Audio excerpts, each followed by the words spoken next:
Ayo, what's up? Welcome back dito sa ating channel dito sa Bolts TV.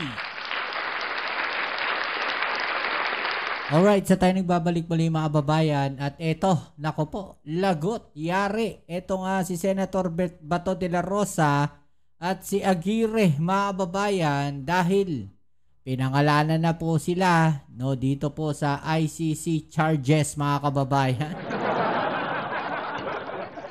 Yari. Iyak na naman nito si Senator Bato de la Rosa mga kababayan.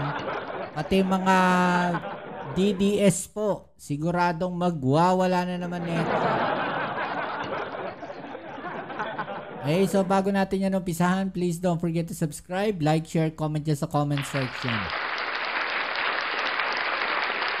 At eto na nga mga kababayan, ayon dito sa balita, no, sa Duterte sa ICC, alamin natin tong balita na to.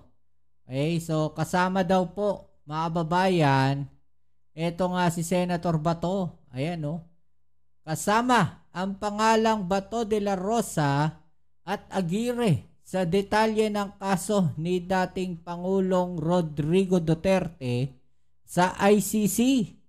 No, sabi dito, bagamat walang first name, kinilala ang tinatawag, no? Kinilala ang isang De La Rosa bilang PNP chief na nangakong ipatutupad ang Davao Model kung saan, no, tetigiin ang mga manlalaban. Nako po. Nakasaad din sa briefer ang isang Aguirre na nagsabing pipiliin nilang tigiin ang mga drug lord daw mga kababayan, no? Wala pang pahayag si Senator de la Rosa habang umalma si dating Justice Secretary Vitaliano Aguirre at iginiit na peke ang pahayag mula sa briefer. Peke daw mga kababayan. Okay, so alamin natin, peke nga ba o hindi, no? At ito talagang mainit na mainit at mukhang dali na. Ito nga si Bato de la Rosa dito mga kababayan. No? Panoorin natin itong balita kung peke nga ba o hindi. No? Umpisahan natin dito. Okay? Let's go. Kasama ang pangalang De La Rosa at Aguirre sa detalye ng kaso ni dating Pangulong Rodrigo Duterte sa International Criminal Court. Kasama daw yung pangalan ni De La Rosa at Aguirre mga kababayan. Ha? Sa public redacted version, nakasaan ang tinatawag na common plan ng dating Pangulo at mga kapwa-akusado laban sa mga sinasabing drug suspect. Eto, no, nandito po sa dokumento, sinasabi daw mga kababayan, no, nakasama yung dalawang pangalan na yon. Bagamat walang first name, kinilala ang isang De La Rosa bilang dating PNP chief. O siya na nga siguro yun. Ayan no, dating PNP chief daw na De La Rosa mga kababayan. Nangakong ipatutupad ang Davao Model kung saan papatayin ang mga manlalaban. Nakasaad din. Diba, yun yung utos ng dating Pangulong Duterte. Pag nanlaban, tigiin agad. Kaya maraming nadali nun eh. Diba? Ang masaklap nun mga kababayan, sinamantala. Diba? No, sinamantala yung Oplan tukang na yon. Kaya maraming naubos mga babayan. No? Ang masaklap noon, maraming mga inosente.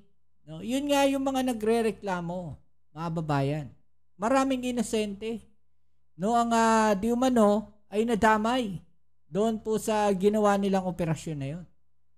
Diba? Kaya nga nandun si dating Pangulong Duterte sa ICC. Diba? Hindi po yan matanggap na itong ibang mga tao. Okay naman tayo doon. No? Naganda nga eh. Diba? Kaya lang hindi rin natupad yung pangako na 6 months lang daw. Ano kaya masasabi, no, ng mga DDS doon? Mga babayan, 6 months lang daw yung pangako eh. Buti pa yung Pangulong Bongbong Marcos natin, no? 6 months yung sabi nila doon sa war on drugs. Pero yung Pangulong Bongbong Marcos natin, after 3 years mga kababayan, naipatupad yung 20 pesos na bigas. No, sila natapos na umalis na lahat-lahat sa pwesto, hindi po natapos. No, yung problema sa droga. Tapos nag-iwan pa ng ganito kalaking problema, no, na problema sa DPWH, yung problema po sa korupsyon. Bakit natin nasabi yun? No, siya mismo umamin, di ba? Dating Pangulong Duterte. No, natalamak daw ang korupsyon. Pero siya mismo, wala siyang ginawa. No? Hindi ko alam kung inimbestigahan. Mga kababayan. Pero malinaw, wala silang ginawa. Hindi sila gumawa ng ganito klaseng investigasyon na kagaya ng ginagawa ng ating Pangulong Bongbong Marcos. 'Di ba? O, tuloy natin 'to. Sa briefer ang isang agire na nagsabing pipiliin nilang patayin ang mga drug lord. Wala pang pahayag si Senador De La Rosa, Ronald De La Rosa, habang umalma si dating Justice Secretary Vitaliano Aguirre at iginiit na peke ang pahayag mula sa briefer para sa abogado ng mga biktima ng extrajudicial killing. Paano naging peke? Eto yung dokumento. Diba? Fake news na naman Mahalaga ang inilabas na detalye sa kaso kahit ipinagpaliban ng confirmation of charges na nakatakda sana kahapon. Whether or not natuloy or hindi is irrelevant kasi dapat talagang ilabas yan. Okay. Kasi that's the document containing charges. That's really the formal charges against Mr. Duterte. Okay yan, mga kababayan O, eto pa po isang balita. Baka sabihin nila fake news na naman. ICC naglabas ng proposed charges laban kay FPRRD. 3 counts of crimes against humanity. Inihain, mga babayan. 3 counts po yan. No? At kasama nga po dyan, no, na posibleng masampahan ng kaso ay itong si Senator Bato de la Rosa. Okay, so tuloy natin. Naharap sa 3 counts of crimes against humanity si dating Pangulong Rodrigo Duterte. Inaasahan ding papangalanan na ng ICC ang iba pang sangkot sa umunoy extrajudicial killings. Narito ang agenda report ni Joash Malimban. Inilabas na ng ICC ang proposed charges ng Office of the Prosecution laban kay former President Rodrigo Duterte.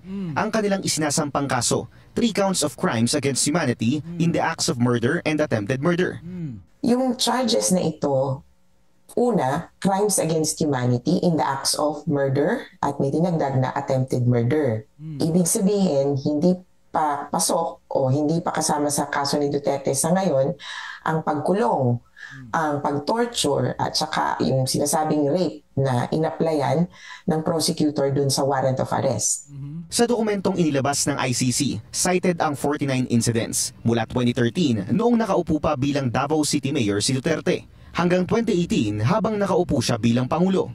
Sa count 1, sakop ang umano'y murders in or around Davao City na executed ng tinaguriang Davao Death Squad kung saan ang ulo raw ay mismong si then Mayor Duterte. Siya mang insidenteng nakapailalim dito kung saan pumatay umano ang DDS ng 19 alleged drug pushers at mga magnanakaw ng walang sapat na ebidensya. Sa count 2 naman, nakapailalim ang 5 insidente na in-execute umano ng mga miyembro ng National Network kung tawagin ng ICC sa iba't ibang parte ng bansa. Kabilang sa umano'y National Network ang mga miyembro ng PNP, Philippine Drug Enforcement Agency at mga hired hitman. Sa ilalim daw ng count 2, pinatay ang umano'y 14 high-value targets at drug lords na kabilang sa Duterte list. Pinakamaraming insidente ang nakapaloob sa count 3 na may naitalang 35 murder and attempted murder incidents sa 45 victims. Ang mga pinatay umano rito ay classified as lower-level criminals sa mga isinasagawang barangay clearance operations o Oplan Tukhang sa iba't ibang parte ng Metro and Greater Manila area. Ayon kay ICC Assistant to Counsel Cristina Conti, hindi pa ito ang pinal na bilang ng mga haharaping kaso ni Duterte. Pati ang mga ipadadala umano sa ICC, posible na ring madagdagan matapos ilahad sa dokumento na identified ang ilan sa mga umano'y co-perpetrators ni FPRRD. Na ayon kay Attorney Conti, kasama si former PNP Chief Senator Bato de la Rosa at former Justice Secretary Vitaliano Aguirre. Nung naging presidente na si Duterte, nung siya ay naging simula 2016, nabuo or isinagawa yung national plan.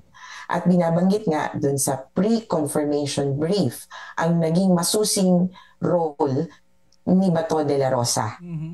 At para sa akin, malinaw na inilalatag na si Bato de la Rosa ay co-perpetrator kasama ni Duterte. Sa totoo, if you read between the lines, ang dami pa rin pinatutungkulan. Nabanggit, of course, pero hindi sinabing may kasalanan, nabanggit ang NBI chief, PIDEA chief, Secretary of Justice, and certainly, ano pa yung isang binanggit? 4 yun. IAS at saka Napolcom. Grabe, no? Ang daming lawit dito, mga kababayan. Diba? At ibig sabihin, kabahagi sila ng buong sistema ng kawalang pananagutan. Sa kasalukuyan, ang mga nakalistang biktima pa lamang sa dokumentong inilabas ng ICC ang magiging officially recognized victims, sakaling aprobahan ito ng mga hukom. Pero paglilinaw ni Atty. Conti, hindi limited sa bilang ng biktima ang conviction ng crimes against humanity, kundi ang pagiging sistematiko ng mga naganap na krimen. Utos ni Duterte ang pinaka-importante, and as long as the prosecution can show that the killings were widespread or systematic, he can be convicted. Ngayong araw dapat ang scheduled confirmation of charges hearing kay Duterte, pero postponed ito matapos pagbigyan ng ICC ang petisyon ng kampo ng dating Pangulo na sinabing unfit for trial si FPRRD dahil umano sa ilang medical condition. Para sa agenda, Joash Malimban. Ayan, mga kababayan, ako nakakaawa naman. Medyo naano lang ako nung pagdating doon sa ICC, halos di na makapagsalita.